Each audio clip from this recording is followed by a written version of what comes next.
Hello, welcome to S Chemistry. I'm your instructor Dr. Suhas Gauri and I'll be teaching BSc 5th semester Physical Chemistry course on nanomaterial. Here is the outline. In this class, I'm going to cover microemulsions.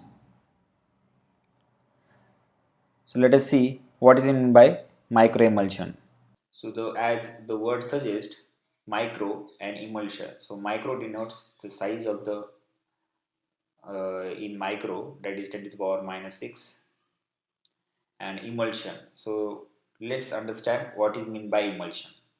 The formation of emulsion from two immiscible liquid phases is probably the most versatile property of surface active agent for practical application. So emulsion is a form of two immiscible liquids. You can consider as a water and oil. So these are two immiscible liquids of the phases, and now if you want to make it soluble or miscible, then you have to use the break that surface active agent. So you need the surface active agent that we are going to see. So this is very useful for practical application point of view. So for example, paints, nowadays paints are very useful, like you can use in various ways for various purposes. Second is polishes, uh, like wood polish, shoes polish, leather polish, or any kind of polishes. So you need this kind of emulsion. Then pesticides, metal cutting oils, margarine. So margarine is a alternative for the butter, like for food industries. So this is also has application in food industries. So second is ice cream, cosmetics, metal cleaners, and textile processing oil. So these are the applications of the microemulsions. So these are the few application of the microemulsion. Now we will see another definition of emulsion. So as an emulsion is an significantly stable for 1 minute to few years suspension of particle of liquid of a certain size. So in another immiscible liquid. So you have two types of liquid. One is suspension of a particle liquid that you have to mix in another immiscible liquid. So whenever two immiscible liquids are mechanically agitated or stirred together, they are known to form an emulsion. So there are three different types of emulsions based upon the size of the dispersed particles. So first is a microemulsion. Macro, as the word suggests, macro means a bigger size of the emulsion. So this emulsion generally opaque emulsion with particle size is greater than 400 nanometer. So as you can see in this picture, so this is the uh, unstable emulsion. So you will be having two different layer, oil surface and water surface, and this is a stable emulsion with particle size greater than 400 nanometer. So you can consider this as a micro emulsion. Now we will see the second type is a micro emulsion. So this is macro and this is micro. So you can see the difference between two emulsion. So the only the difference is, so dispersion with particle size is less than 100 nanometer. If your particle size is 100 less than 100 nanometer, you can say it's a micro emulsion. So that's why this is a little bit transparent and slightly bluish color, bluish and white. So third type is a mini emulsion. So this mini emulsion is between the size of the mini emulsion between particle size of the mini emulsion between 100 nanometer to 400 nanometer. So the color of the mini emulsion, it's look like blue to white. So here is another picture of microemulsion and macroemulsion. So as you can see, macroemulsion is a particle size is greater than 400 nanometer.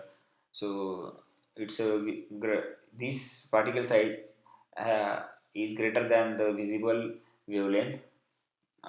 That's why its look slightly opaque or slightly turbid in terms of solution color. And microemulsion is slightly transparent because your wavelength of visible range is from 400 nanometer to 700 nanometer, and the particle size is less than 400 nanometer, that is 100 nanometer. So that's why it's a slightly look like invisible kind of thing, so transparent thing. Now we will see the type of microemulsion and the synthesis part, how to synthesize. So microemulsion are stabilized using surfactant. So if you want to make two surface immiscible liquid to mix together, so you need some kind of surfactant. So the surfactant means it has property like surface stabilized active agent. So the particle, the surfactant has a role to stabilize the active agent. Like you have to stabilize the surface of the molecule. So when an organic liquid or oil that is denoted by capital O, water that is denoted by W, capital W, and surfactant that is denoted by capital T are mixed together under some critical concentration, micelles or inward micelles are formed. So depending upon the concentration of water and oil and organic liquid, so your concentration is dependent on that. So here in figure 5.1, we have shown the two types of, there are majorly three types of microemulsion are possible. So here is the first type. If your major, your blue color is water and yellow color is oil, and these small bubbles are nothing but the surfactant. So you can think about quantity. So how much organic layer is there, that or oil is there, that is in blue color, and your water molecule is water is in blue color and your oil is in yellow color. So here this is oil in water, so your major content is water. So major means it's a continuous phase, and this is a dispersed phase. So your oil is a dispersed phase, so slightly less in quantity compared to continuous phase. Another example is water in oil. So this is another type. So water means your major, so water is in dispersed phase and continuous phase is your oil. So if you put water into oil, it will form the droplets. So this droplet is stabilized using the surfactant. And here is the another example. So water in oil in water. So inside water is there, outside oil is there, again outside water is there. So this is a multiple kind of thing is there. So multiple phases are involved in this type of microemulsion. Now we will see the next part is micelles. How when the micelles are formed with, and when the inverse micelles can form. So micelles are formed with excess water. So here is the figure 5.2a is shown your this is oil in water emulsion. So your smaller content is oil and major or continuous phase is your water. So here your water, few water oil droplets fall inside the water. So how the surfactant will get arranged? So your surfactant has two different pole. One is hydrophilic, another is hydrophobic. So hydrophilic part stays in water contact. So hydrophilic means it's hydrogen loving or water loving molecule, and hydrophobic part of means hydro means water and phobic means resistant to the water. So it will stays to inside the organic part. So that's why this surfactant has stabilized this oil droplet molecule inside the water phase. So another example is inverse micelles. When inverse micelles will form, so when you will be having excess of organic liquid or oil. So if you are having excess oil, then inverse micelles can form. So here is the figure B. So as shown in this figure, your continuous phase is in oil, that is shown in blue color, and inside the water, that is dash shown by dash dash line. So this is nothing but your water droplets, and this head and tail part is showing the surfactant part. So your hydrophobic, so this tail part stays in oil, and this head part stays in water. So this is water in oil emulsion. So I will repeat once again. So as shown in figure 5.2a and B, micelles formed with excess water, and inverse micelles are formed in excess of organic liquid or oil. As shown in figure 5.2a, micelles have head groups floating in water, whereas tail group filling in the cavity along with organic liquid inside. Whereas uh, reverse is the case of inverse micelles, and they can be formed in various shape as well. So here I have shown only the spherical part. This droplet can stay in uh, cylindrical part as well as bilayer also is possible. So depending on the situation and the concentration of oil and water inside the micelles. Now we will see the synthesis part. The ratio of water, oil and surfactant is important to decide which type of micelles will be formed. So this is only is possible when your ratio is known, then you can mm, definitely talk about the uh, which kind of micelles will formed inside this solution, and this can be represented in a temporary phase diagram using triangle as shown in 5.3. So this is, we call it a ternary phase diagram. So this is the deciding factor to when the micelles will form and when the inverse micelles can form. So the critical micelle concentration.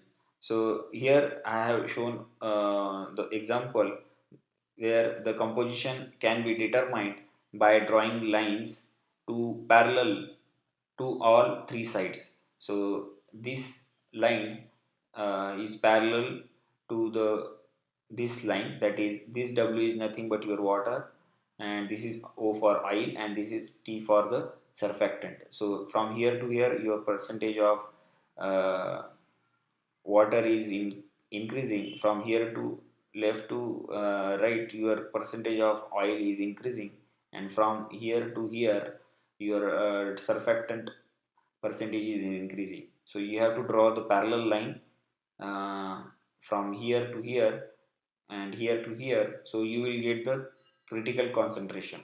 So this P is uh, so as here mentioned, the composition can be determined by drawing lines parallel to all three sides of triangle as shown in figure 5.3. So here point P denotes 60% and 60% of water, 26% of oil and 14% of surfactant. So here this point denote as a 14%, and this parallel line to the TO, this is parallel to TO. So the percentage of water is shown here, that is a 60%. So above 50, this is 60 point, 60%, and this is above 25, this is 26% of oil. So that's how they determine the P point. So here P point denotes the 60% of water, 26% of oil, and 14% of the surfactant. So this is nothing but your critical concentration, critical micelle concentration. We also denote by CMC, capital CMC. So this depends upon all water, oil, and surfactant concentration. As is evident from above diagram, the effect of T is to be reduce the surface tension of water dramatically below critical micelle concentration and remain constant above it. So as the organic solvent concentration keeps on increasing, the organic solution also reduce the surface tension to some small extent. If there are any electrolyte used, they slightly increase the surface tension. So I am talking about the this surfactant part. So this is nothing but you all is dependent on the surface tension of the any organic or water phase. So electrolyte generally slightly increase the surface tension. So if you want to make some thick solution, so you have to use the electrolyte solution. So these are the surfactant part. So based on there are four types of surfactant are present in general. So first type is the cationic species. For example, C-tab. So C-tab is nothing but your C16, S33, and N CS3 whole thrice plus Br minus.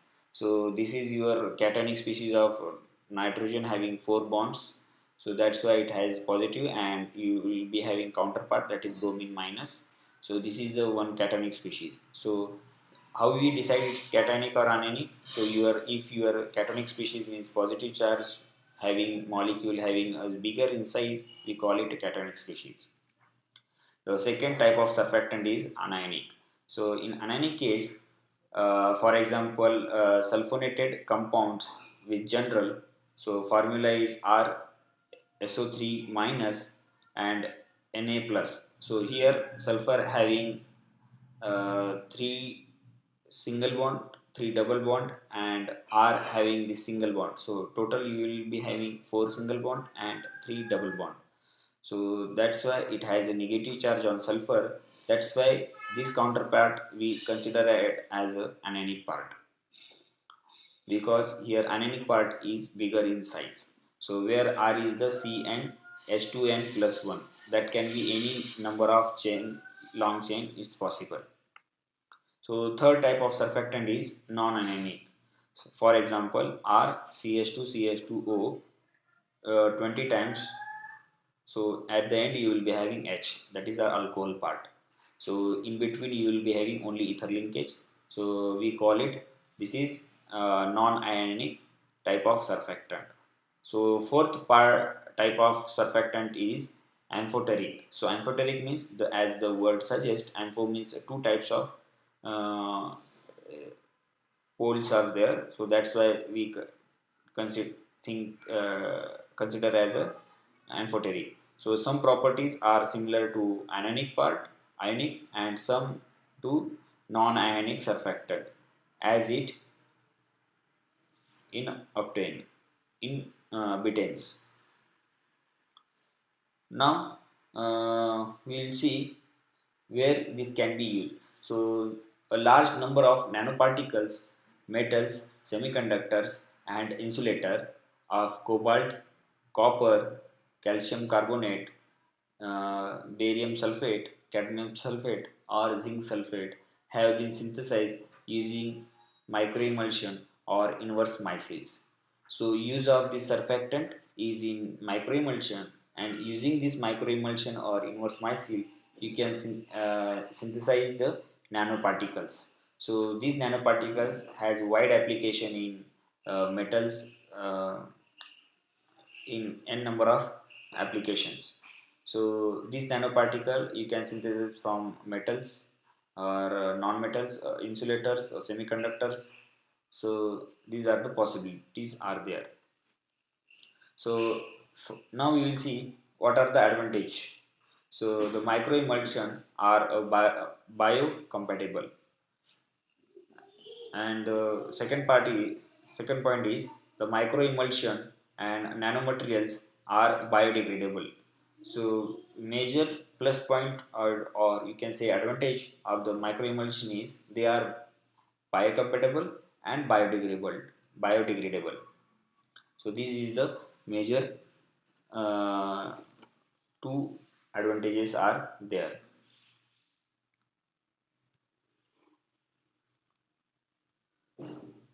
Now we will see synthesis of cobalt nanoparticles using reverse micelles.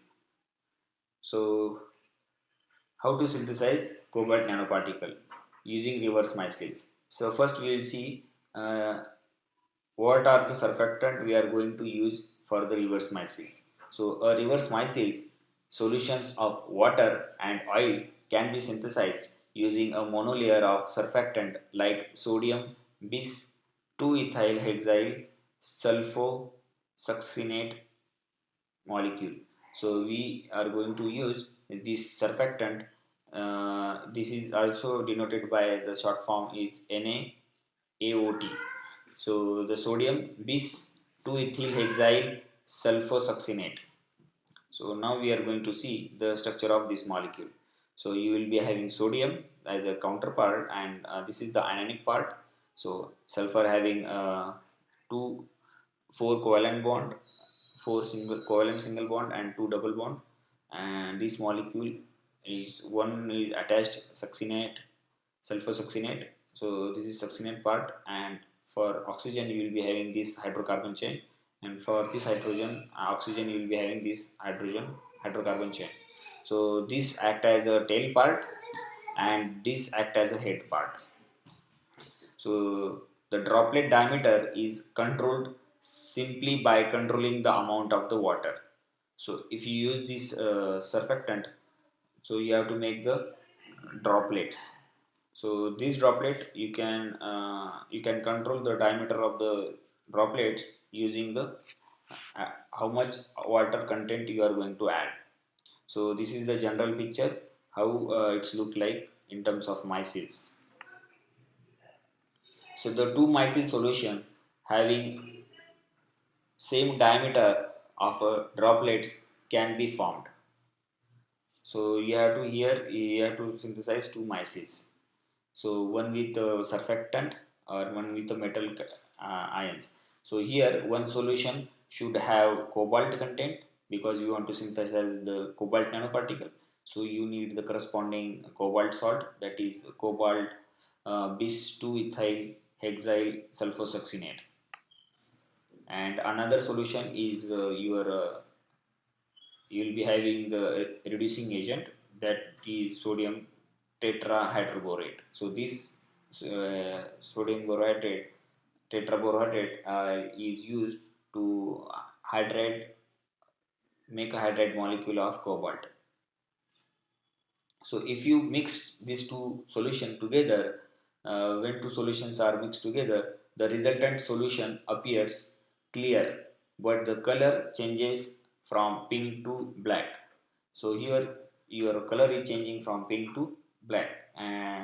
So this is so using electron microscopy or some other analysis says that the cobalt nanoparticles are formed.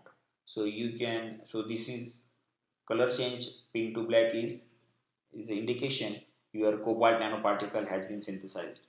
So that is the how that's the application part of micelles or microemulsion. So here we come to end of this lecture. So these are the references for the images, and right hand side references for the content. You can refer these two books. So thank you for kind listening. See you in next lecture. Till then, happy learning.